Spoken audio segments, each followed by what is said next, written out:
네, 반갑습니다. 오늘 갈라디아서 말씀 우리가 함께 말씀을 상고하도록 하겠습니다.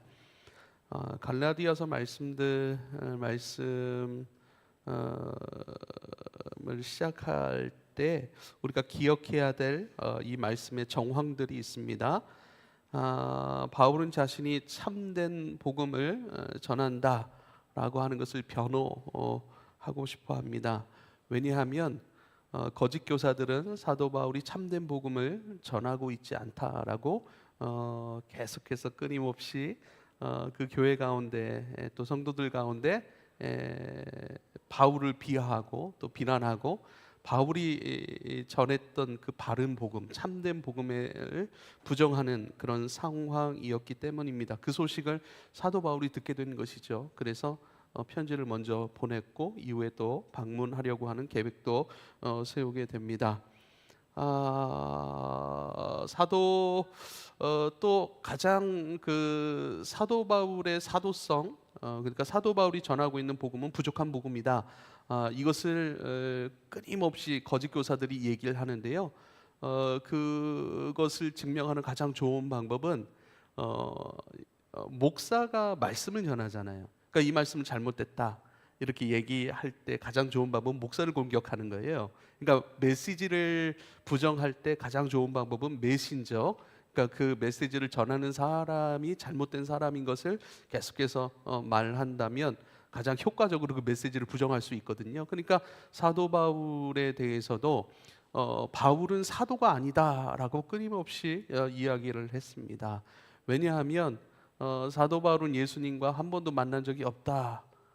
사도 바울은 예수님의 제자 중에 어떤 사람을 만나 그들로부터 아주 간단하게 복음을 주워 들은 것을 가지고 또 잘못 배운 것을 가지고 지금 전하고 있어. 이런 식으로 사도 바울을 공격했고, 사도 바울을 공격하니까 사도 바울이 전하고 있던 참된 복음에 대해서 부정하도록 그렇게 사람들을 현혹시키고, 그래서 그들을 향하여 거짓 교사라 이렇게 성경은 말씀하고 있습니다.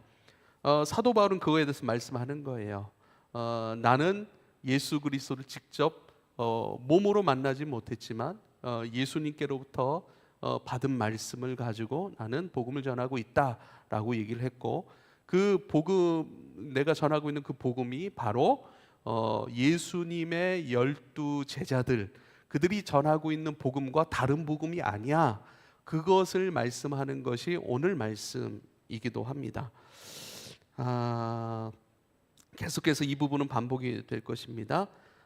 갈라디아 지하방에 있던 거짓 교사들이 계속 참된 복음을 부정하죠. 오직 예수 그리스도를 믿는 믿음으로 구원을 받는 게 아니야라고 얘기를 했고, 그것과 함께 할례를 받아야 되고 구약의 율법을 지키며 살아야 돼. 그래야 구원을 얻을 수 있고 그래야 사랑을 받을 수 있어라고 거짓 교사들이 이야기하고 있는 것입니다. 근데 사도 바울이 뭐라고 얘기를 하죠? 그렇지 않아라고 얘기를 합니다. 오직 예수 그리스도를 믿는 믿음으로 구원을 얻는 거야라고 얘기를 합니다. 할례를 행한다고 해서 구원을 얻는 것이 아니고 또 율법을 지킨다고 해서 구원을 얻는 것이 아니야. 오직 예수 그리스도를 믿는 믿음으로만 구원을 받아라고 말씀하고 있습니다. 근데 여러분, 중요한 것은 오해하지 말아야 됩니다. 율법을 안 지켜도 된다라고 하는 그 말씀이 절대 아닙니다. 근데 이 복음은 우리에게 기쁨을 줍니다. 그리고 그 기쁨으로 마땅히 우리가 추구해야 될 그 말씀과 말씀의 세상, 그것을 기쁨으로 행하게 하는 것이 바로 복음이 우리에게 가져다주는 능력이에요. 그래서요, 말씀을 행하지 않아도 된다, 율법을 지키지 않아도 된다라고 하시는 그 말씀이 절대 아닌 거예요. 그래서 순서를 뒤바꾸면 안 된다라고 제가 말씀을 드렸습니다.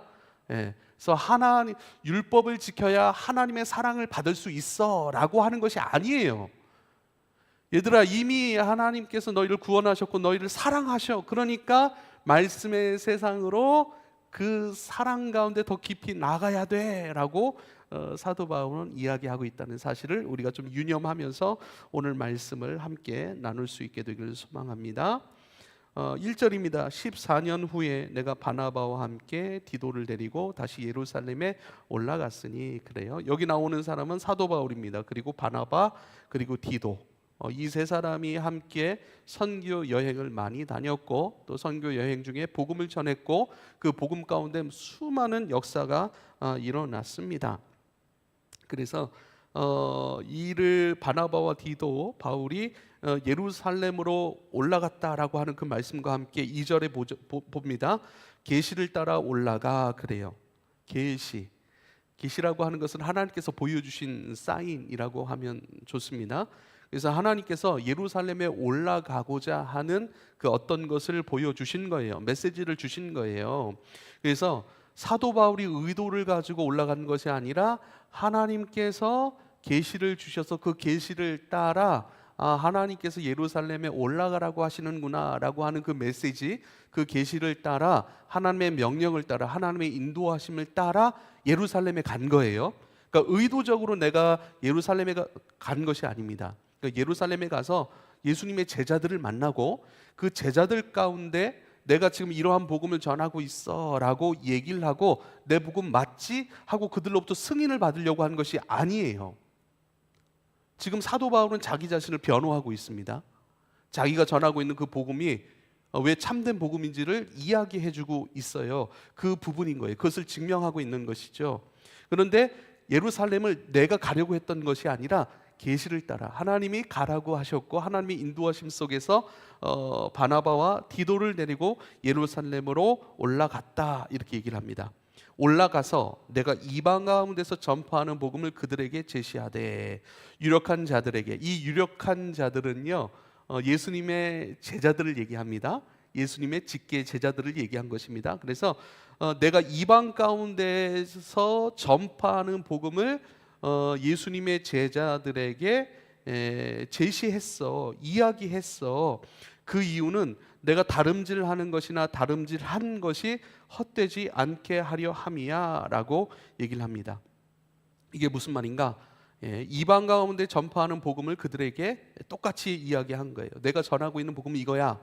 내가 예수님께로부터 직접 받은 말씀, 직접 계시로 받은 복음, 이 복음을 이방인들에게 전했어.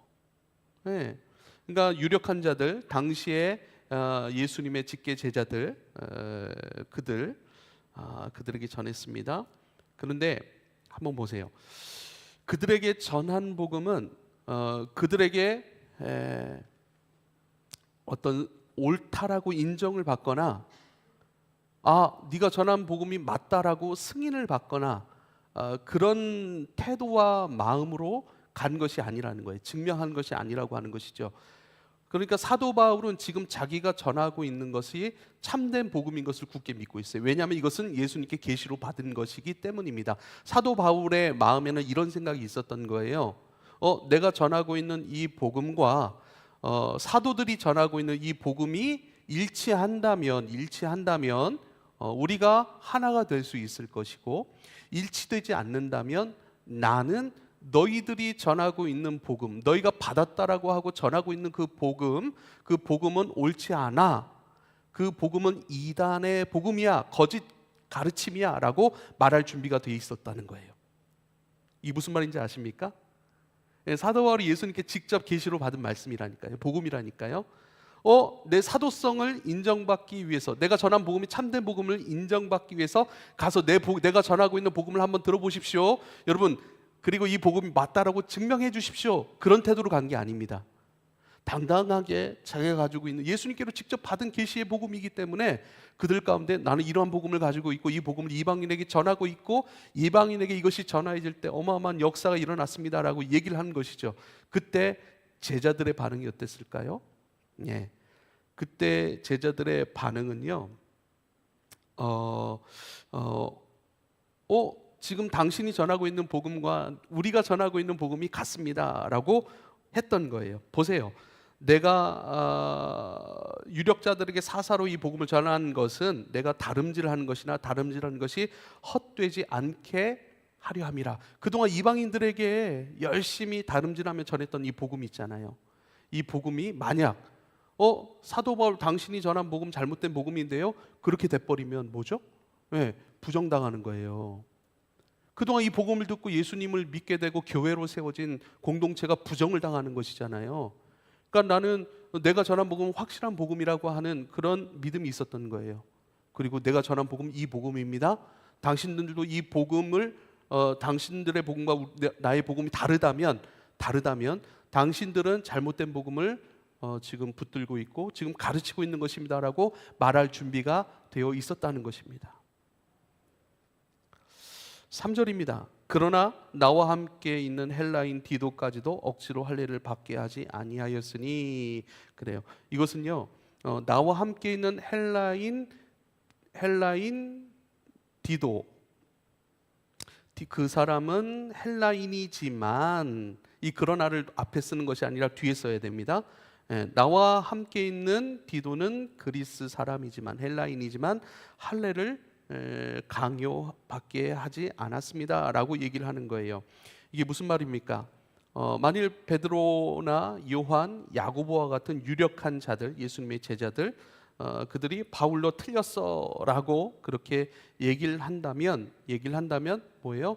바울이 데려갔던 디도에게 너는 할례를 받아야 해. 할례를 받아야 구원을 얻을 수 있을 거야라고 했었다는 거예요.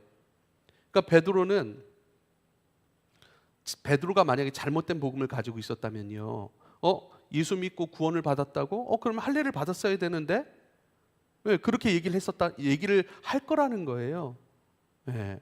그러니까 일부러 디도로에게 할례를 강요하지 않고 할례를 받지 않은 상태에서 함께 예루살렘으로 올라갔던 거예요.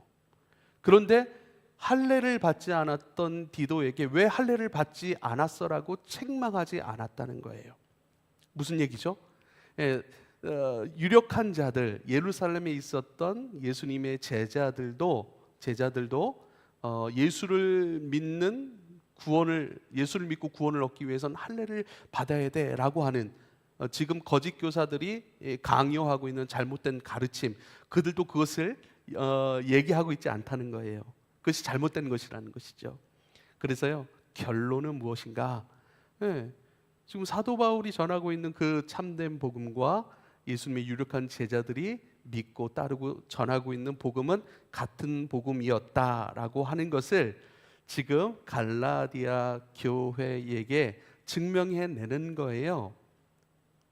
나는 그들로부터 승인을 받아 옳다라고 인정함을 받아 그 복음을 너에게 가르쳐 주고 있는 것이 아니라 나는 예수님으로부터 복음을 받았고 그 예수님으로부터 받은 그 복음 그대로를 예루살렘에 올라가 전하였더니 그들은 내 복음을 잘못된 복음이라고 이야기하지 않았어. 오히려 내가 그들에게 전했던 그 복음이 잘못됐다라고 얘기한다면 나는 너희들이야말로 잘못된 복음을 가지고 있어라고 얘기할 마음의 준비를 하고 갔었던 거야. 그러한 태도로 사도들을 만났고 유력한 자들을 만났고 유력한 자들과 내가 가지고 있는 이방인에게 전했던 그 복음을 나누었고 그 복음은 그들과 같은 복음이었고 그들도 예수님께로부터 받은 복음을 전했던 것이고 나도 예수님께로부터 받은 복음을 전하고 있어. 너희에게 전했던 거야 라고 지금 얘기하는 것이죠. 4절입니다.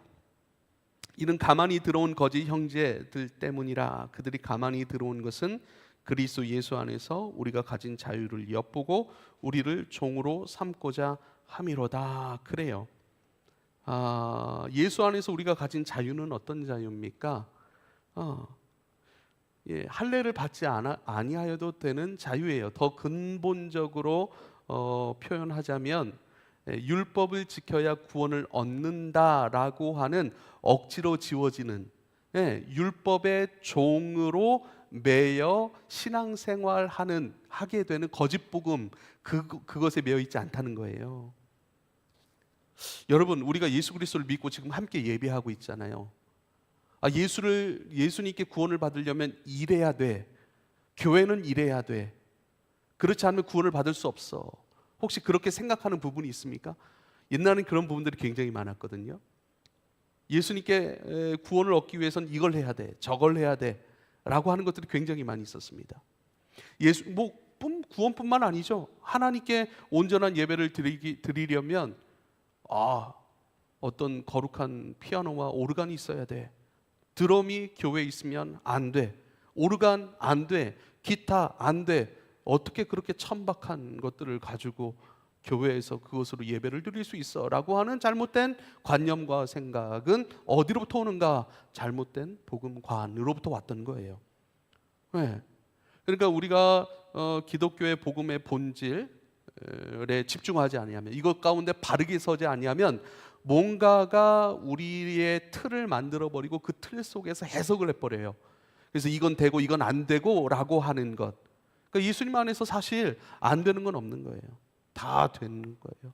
하지만 이제는 되기 때문에 되고 안 되기 때문에 안 되는 차원이 아니라 우리가 함께 합력하여 선을 이루어가는 성숙의 관점에서 이것은 이러한 모양으로 가져가고 이것은 이러한 모양으로 가져가면 좋겠어라고 함께 협의하고 함께 인정하고 함께 섬겨가고 함께 협력해 가는 차원의 방향이지, 율법적인 측면에서 이건 되고 이건 안 돼, 이건 좋은 거고 이건 나쁜 거야, 이것을 이렇게 하면 하나님 받으실 수 없어라고 생각하는 것은 온전한 복음에서 나오는 생각이 아니다라고 하는 것을 우리가 꼭 기억할 필요가 있습니다. 5절입니다. 그들에게 우리가 한시도 복종하지 아니하였으니 이는 복음의 진리가 항상 너희 가운데 있게 하려 함이라. 그래요. 그러니까 그들의 가르침 가운데 복종하지 아니하였다, 율법을 지켜야 할례를 받아야 구원을 얻을 수 있어 라고 하는 거짓 교사들의 가르침 가운데 우리는 복종하지 않았어 라고 얘기를 하는 것이죠. 왜냐하면 오직 구원은 하나님의 은혜로 받는 것입니다. 하나님의 선물입니다. 하나님께서 선물로 주시는, 아무 대가를 바라지 않고 선물로 주시는, 구원을 받기 위한 어떤 조건이나 대가를 얘기하는 거예요.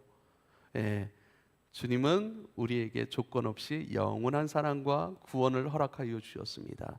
하지만 그것이 말씀을 지키지 않아도 된다, 율법을 지키지도 않아도 된다라고 하는 말씀은 아니라는 것을 계속해서 강조를 드립니다. 하지만 조건 없이 영원한 사랑을 우리에게 주신 그 하나님의 사랑과 구원, 그것을 바라보고 그것이 기독교의 본질인데요, 그 본질에 우리가 집중하고 그것을 배우고 그것 위에 바르게 우리가 서 있다면, 그 복음은 우리에게 기쁨을 가져다 줍니다. 그 기쁨은 우리로 하여금 움직이게 해요. 섬기게 해요. 그 복음은 우리 안에 살아 역사해서요, 우리로 하여금 어떻게 저렇게 살고 싶다, 이렇게 순종하고 싶다, 이렇게 하나님에 대해 사랑을 표현하고 싶다. 여러분, 율법이라고 하는 것을 한번 보십시오. 율법이라고 하는 것은, 사랑이라고 하는 것은 눈에 안 보여요. 사실 사랑이라고 하는 것은 눈에 안 보여요. 제가 만약에 우리 성도님들 사랑한다라고 했을 때 그 사랑이 어떻게 표현될까를 한번 보십시오. 율법은 사랑이 어떻게 표현되는가를 말씀해 놓은 거예요. 하나님을 온전히 사랑하잖아요. 그럼 하나님 외에 다른 신들을 섬기지 않는다니까요. 그리고 하나님 외에 다른 것에 절하는 그러한 삶에 대하여 스스로 돌이키게 된다니까요. 하나님을 너무 사랑해요. 하나님 너무 사랑하면 어떻게 되죠? 이웃을 사랑하게 되어 있다니까요. 이웃의 것을 탐내지 않아요. 오히려 그들의 잘됨을 박수쳐줘요. 근데 그것에서 시기하고 또 뭐 이런저런 마음이 올라올 수 있죠. 그 마음이 올라올 때마다 어떻게 우리는 엎드린다고요. 그 마음이 올라올 때마다 이것은 하나님 앞에 합당하지 않아. 그래서 담대히 내려놓게 된다고요. 그리고 내려놓게 해달라고 기도한다고요. 그러니까 우리 안에 성령이 있고 바른 복음 위에 우리가 서 있고 또 우리 안에 그 복음이 가져다는 기쁨으로 우리가 충만해지잖아요. 그러면요, 하나님 앞에 건강하게 반응하게 되어 있습니다.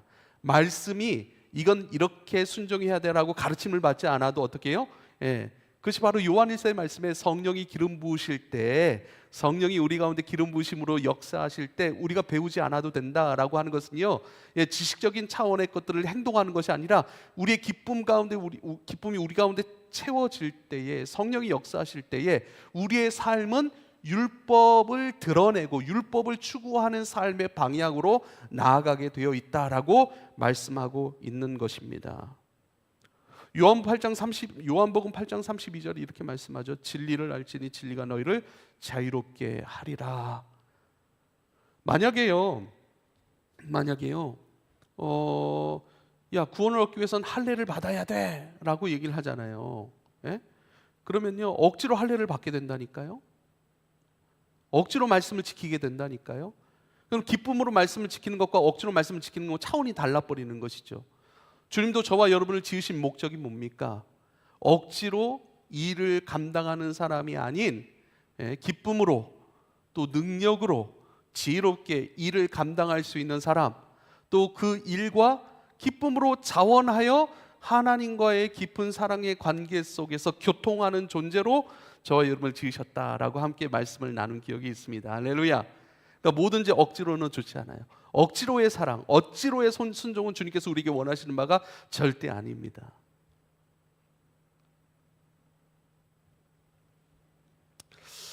이 말씀을 통해서 몇 가지 좀 말씀을 나누고 싶습니다. 복음은 우리에게 무엇을 가져다 주는가? 첫 번째로 기쁨을 가져다 줍니다. 억지로의 순종이 아닙니다. 자원하여 기쁨으로 참여하게 합니다. 사도행전 13장 52절에 보니까요, 제자들은 기쁨과 성령이 충만하니라. 제자들은 기쁨과 성령이 충만하니라 그래요. 바울과 바나바가 비시디아 안디옥이라고 하는 지역에서 복음을 전합니다. 그리고 그 복음을 받아들인 그들의 제자들의 상태가요, 기쁨과 성령의 충만함이었다라고 성경은 말씀하고 있습니다. 그러니까 복음을 제대로 믿고 제대로 받아들이고 제대로 알고 제대로 믿을 때요, 우리 가운데 기쁨이 일어나요. 예를 들면 저 사람 사랑해야 되는데 사랑할 수 없는 마음이 사랑하지 않는 마음이 자꾸 올라와요. 그럼 뭐죠? 그 마음에 대해서 회개한다니까요. 근데 복음을 제대로 알고 나면요, 우리 가운데 기쁨이 올라와요. 그리고요, 사랑하게 되어 있어요. 왜죠? 어떻게 나를 사랑하셨지? 어떻게 말도 안 되는, 어떻게 이 구원이 우리 가운데 이루어지게 하기 위해서 아무것도 요구하시지 않지? 오직 믿음만 요구하시지? 아니 어떻게 나를. 근데 우리는요, 죄인의 중심성은 죄인은 자기 중심성이라고 제가 계속 말씀을 드립니다. 자기 중심성, 자기 생각, 자기 신념들, 이런 것들이 있을 수가 있어요. 그래서요, 자꾸만 이것이 우리 가운데 올라와요. 이런 일이 있죠. 아니 성도라면 이래야 돼라고 하는 것. 아니 목사들이 이런 걸 좀 고쳐야 돼요. 성도라면 이래야지라고 하는 것. 그렇다고 해서 성도다운 모습을 포기하거나 내려놓거나 가르치지 않거나 자유롭게 마음대로 살아도, 마음대로 신앙생활해도 된다고 하고 얘기하는 것이 절대 아닙니다. 우리는 예수라는 분명한 길을 가지고 있어요. 그런데요, 어떻게 성도라면 어떻게 저렇게 얘기할 수 있지? 어떻게 저렇게 행동할 수 있지라고 하는 것. 그래서 그런 것들로 판단하고 정죄하다 보면 어떡하죠? 교회에 남아있는 사람이 없을 거예요, 아마. 그렇지 않겠습니까? 계속 그것으로 판단하고 정죄하면 목사만 의로운 사람이 되고 다른 사람은 의롭지 않은 그런 상태에 내몰리고 됩니다. 어떻게 나를 사랑하셨을까라고 하는, 어떻게 이런 나에게 구원을 주셨는가, 그 큰 사랑, 바른 복음의 이해 속에서 어떻게 하죠? 기쁨이 일어나는 거예요. 그리고 주님을 위해 살아가고 싶은 거예요. 그리고 이 조건 없이 주시는 이 복음에 대하여 나누고 싶고 가르치고 싶고 그 위에 그 인생들을 세워가는 일이 얼마나 보람되고 얼마나 의미로운가, 이것을 자랑하고 표현하고 세상 가운데 이러한 복음이 전하여지고 흘러가고 확장되는 이 일들이 얼마나 의미로운 일인가.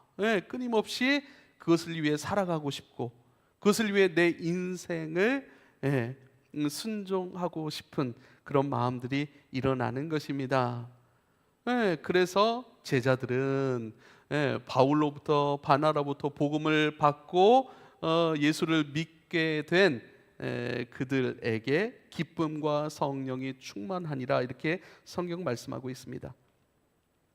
시편 100편 2절에는 또 이렇게 말씀합니다. 기쁨으로 여호와를 섬기라 노래하면서 그의 앞에 나아갈지어다, 이렇게 얘기를 합니다. 기쁨으로 여호와를 섬기라 이렇게 얘기를 하는 것은요, 자, 하나님을 섬기는 것도 우리에게 강제로 기쁨으로 섬겨야 돼 이렇게 말씀하시는 것이 아닙니다. 그러니까 하나님을 섬기고 하나님 앞에 나아가는 자들의 태도가 또 그들의 모습이 어떠한가라고 하는 것을 말씀해 주시는 거예요. 그러니까 신앙의 원리에 대해서 담겨져 있는 말씀인 것이죠. 우리 가운데 기쁨이 일어나요. 그리고 그 기쁨으로 주님을 섬기고 주님을 노래하고 주님을 예배하기 위하여 날마다 나아가게 되는 것이죠. 고린도후서 9장 7절에도 이렇게 말씀해요. 헌금에 대한 말씀이긴 하지만 헌금에만 해당되지 않는 거예요. 우리의 모든 삶, 모든 섬김, 예, 우리 교회 안에 주님 앞에 또 성도들을 위한 모든 섬김의 움직임 가운데 해당되는 말씀인데요. 각각 그 마음에 정한 대로 할 것이요 인색함이나 억지로 하지 말 것이니 하나님은 즐겨내는 자, 여기서 즐겨내는 자, 하나님은 기쁨으로 순종하는 자, 기쁨으로 그 일을 행하는 자를 사랑하시느니라, 이렇게 말씀하는 거예요. 이것도 뭐예요? 모든 섬김과 모든 순종 가운데 여러분 마음에 기쁨이 있는지, 기쁨의 근원 속에서 그 일을 행하는지 날마다 돌아보라는 말씀이에요. 작은 일 하나 하더라도, 예, 일상의 일 하나를 주님 앞에 드리더라도, 성도들과 나누더라도 그 근원이 기쁨이어야 합니다. 하나님은 여러분 마음에 기쁨을 주시는 분이십니다. 복음을 바로 알고 참된 복음 위에 서 있는 자들은 기뻐하지 아니할 수가 없습니다. 기쁨과 주의 영의 충만함 속에 있게 되어집니다. 그것으로 인색함으로 하지 않습니다. 기쁨으로 자원하여 즐겨 행하게 되어집니다. 즐겨 기쁨으로 드리게 되어지고 순종하게 되어지고 참여하게 되어지고, 예배하게 되어집니다 라고 말씀하는 거예요. 그러니까 이 기쁨이라고 하는 것은요, 그 조나단 에드워즈라고 하는 사람도 마찬가지고 수많은 믿음의 선진들이 우리가 구원받은 증거로서 기쁨을 이야기했어요. 기쁨을요. 그러니까 기쁨으로 하는 거예요. 기쁨으로 바라보는 거예요. 우리가 애쓰고 수고하는 것, 그걸 한번 보십시오. 억지로 합니까 지금? 아니면 기쁨으로 합니까? 우리가 기쁨으로 그 일을 하고 있다면, 또 기쁨으로 하길 원하여서 그것을 기도하고 또 그것을 기다린다면 그것은 하나님의 은혜이고 참된 복음 안에 당신이 그것을 이해하고 있고 그것을 붙들고 있고 그 안에 거하고 있다라고 하는 증거다라고 성경은 우리에게 말씀하고 있습니다. 사랑하는 여러분, 우리 신앙 가운데 기쁨을 잃어버리지 않게 되길 소원합니다. 사람들과의 관계도 마찬가지예요. 우리가 삶을 조심하는 이유, 물질에 있어서, 관계에 있어서, 여러분 물질과 관계에 대하여서는 늘 주님 앞에 기도해야 됩니다. 늘 깨어 있어야 합니다. 왜냐하면 가장 시험이 많이 오는, 가장 유혹이 많이 오는 것이 관계로부터 또 물질로부터 오기 때문입니다. 늘 내 마음을 잘 관리해야 됩니다. 내 마음을 잘 관리해야 된다는 것이 무엇이죠? 기쁨을 빼앗기지 않는 것입니다. 기쁨을 잃어버린 예배, 기쁨을 잃어버린 예물, 시험에 들어요. 기쁨을 잃어버린 봉사와 섬김, 막 짜증이 올라와요. 분노가 올라와요. 그때는요 어떡하죠? 잠깐 우리가 섬기던 그 일을 멈추어도 됩니다. 반드시 그것을 해야 돼라고 하는 것이 없어요. 잠시 쉬어도 됩니다.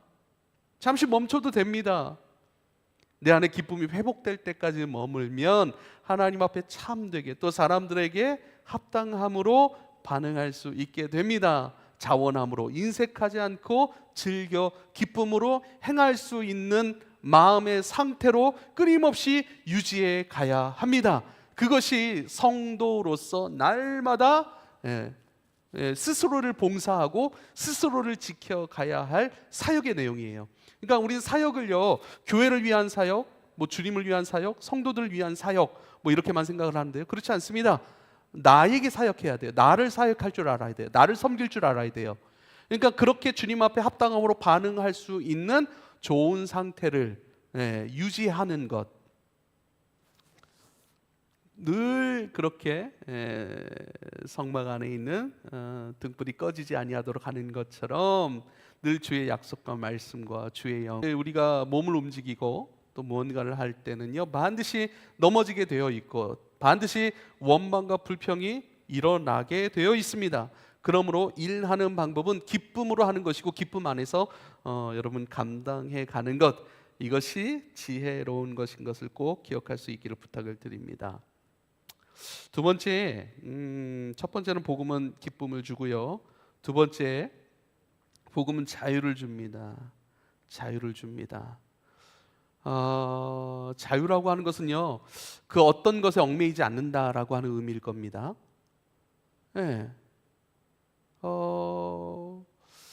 우리도 2000년대 초반 여러분의 많은 그런 어떤 교회는 이래야 돼, 믿는 사람은 이래야 돼, 예배는 이래야 돼라고 하는 틀 속에 묶여서 그런 어떤 뭐 악기는 이래야 되고 스탠드 피아노만 필요하고 전자 피아노는 안 되고 오르간은 되고 신디는 안 되고 이런 드럼은 안 되고 뭐 이런 다툼들이 굉장히 많이 있습니다. 근데 한번 보세요. 지금 예루살렘의 유력한 자들, 예수님의 제자들, 12제자들은요 율법을 지켰을 거예요. 그들은 할례를 다 받았을 거고요.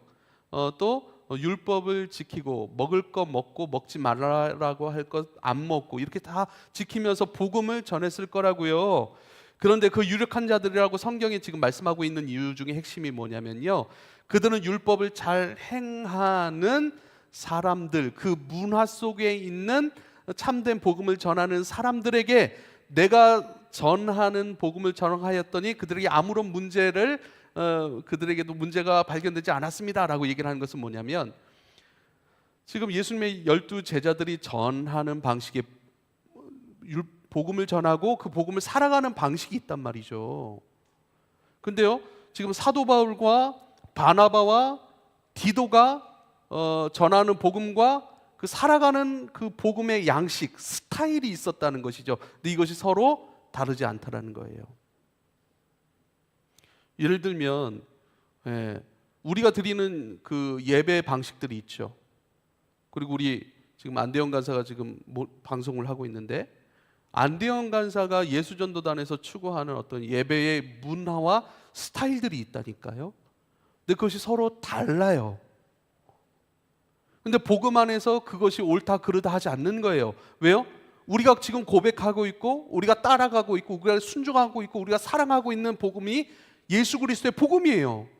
오직 그리스도의 은혜로 말미암아 우리는 구원을 얻는다, 그분을 믿는 그 믿음으로 우리는 구원을 얻는다라고 그 복음의 본질을 함께 고백하고 복음의 본질 안에서 서로 협력한다니까요. 근데 그것이 그렇지만 당신이 예배하는 예배 스타일은 우리와 다릅니다, 그것은 성경적으로 옳지 않습니다 라고 구분하는 게 아니에요. 서로 자유로운 거예요. 복음 안에 참되게 서 있기 때문입니다.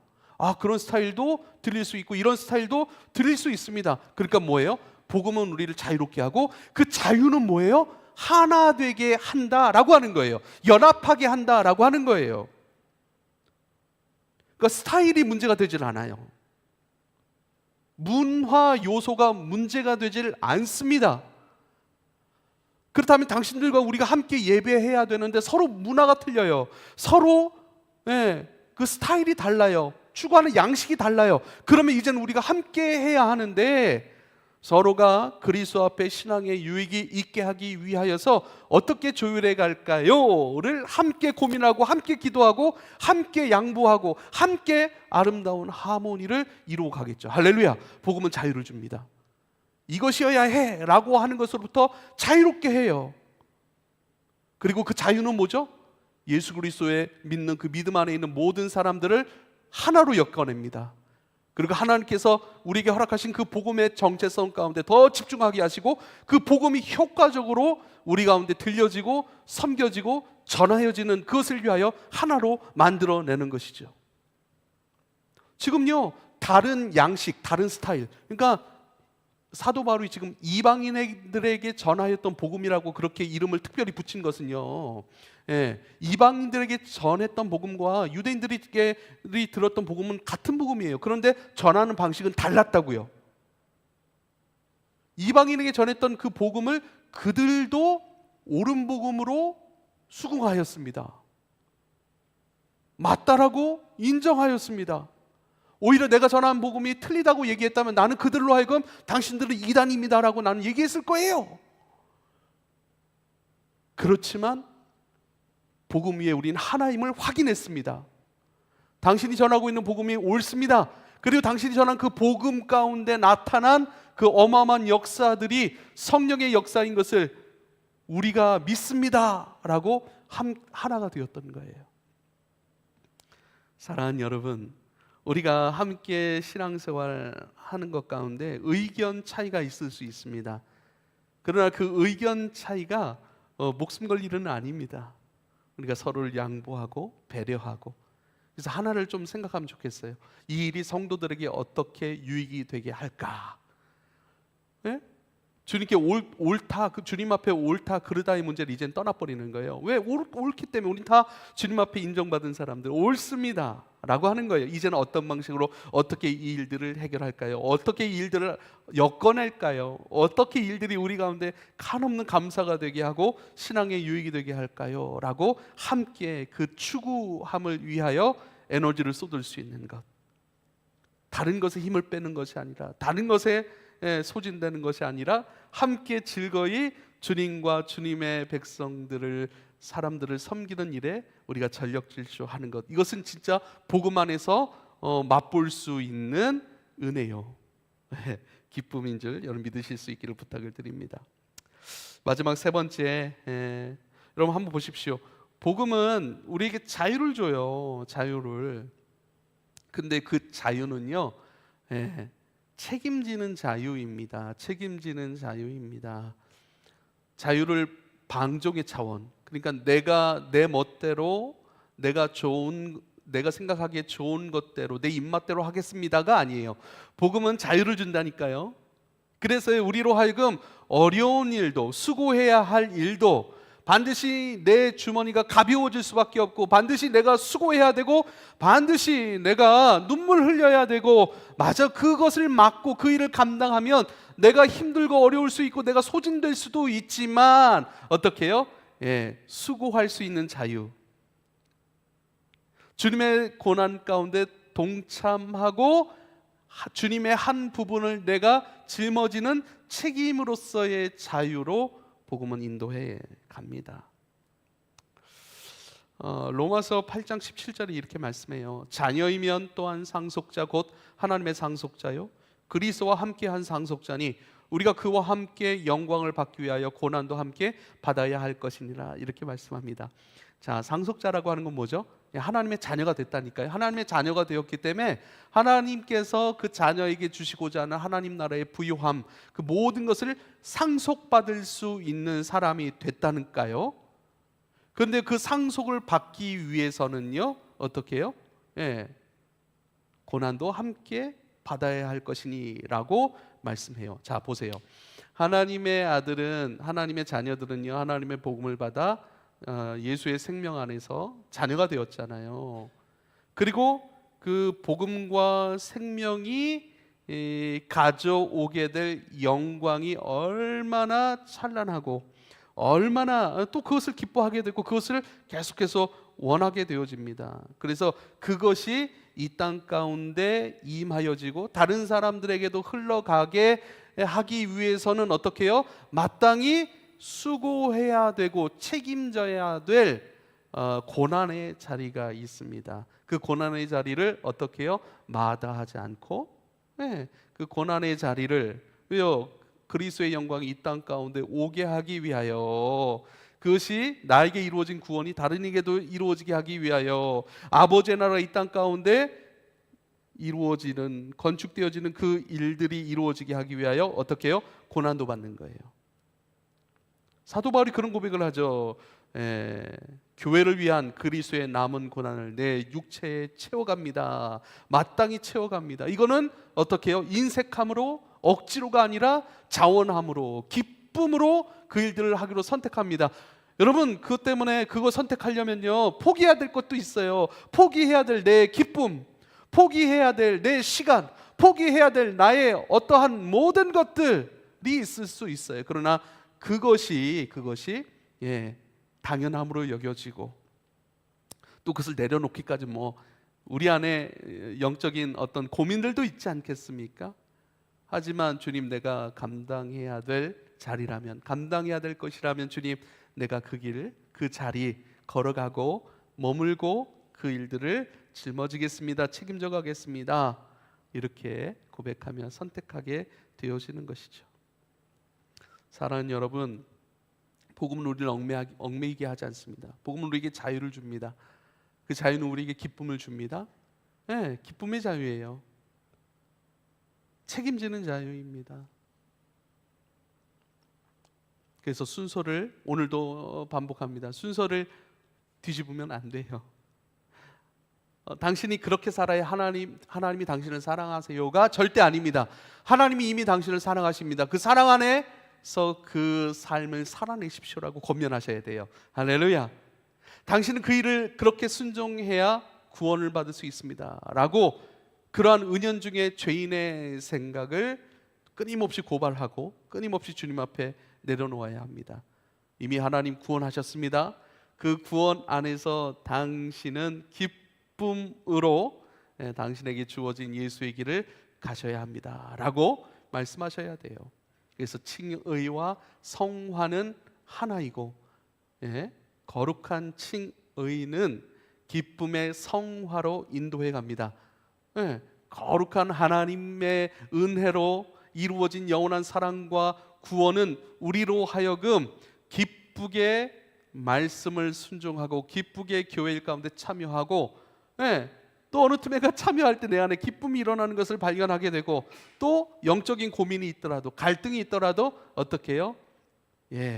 결국은 예수를 선택하게 되어지는 것, 그 속에서 우리는 점점 그리스도로 자라가고 닮아가게 되어질 것을 여러분 믿으실 수 있기를 부탁을 드립니다. 기도하겠습니다. 아버지여, 기쁨으로 여호와를 섬기며 노래하며 그 앞에 나아갑니다.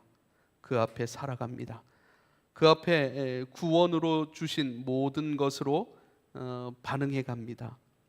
주님, 이제는 우리 가운데 억지로 행하는 모든 것을 넘어서서 기쁨으로 할 수 있는 사람, 기쁨으로 걷는 사람, 또한 어려운 일, 고난의 일, 또 책임져야 될 그 무거운 것조차 기쁨으로 마땅히 그 길을 갈 수 있는 사람, 무겁기에 더욱더 주님의 기쁨을 구하고 또 내 성적으로는 감당할 수 없는 것이기에 더욱더 은혜를 구하며 나아갑니다. 그렇게 복음이 마음껏 역사되어지고 또 그 복음으로 말미암아 기쁨과 성령의 충만함 속에서 살아갈 수 있는 주의 아들과 딸들이 되게 하여 주십시오. 예수님의 이름으로 기도하옵나이다. 아멘.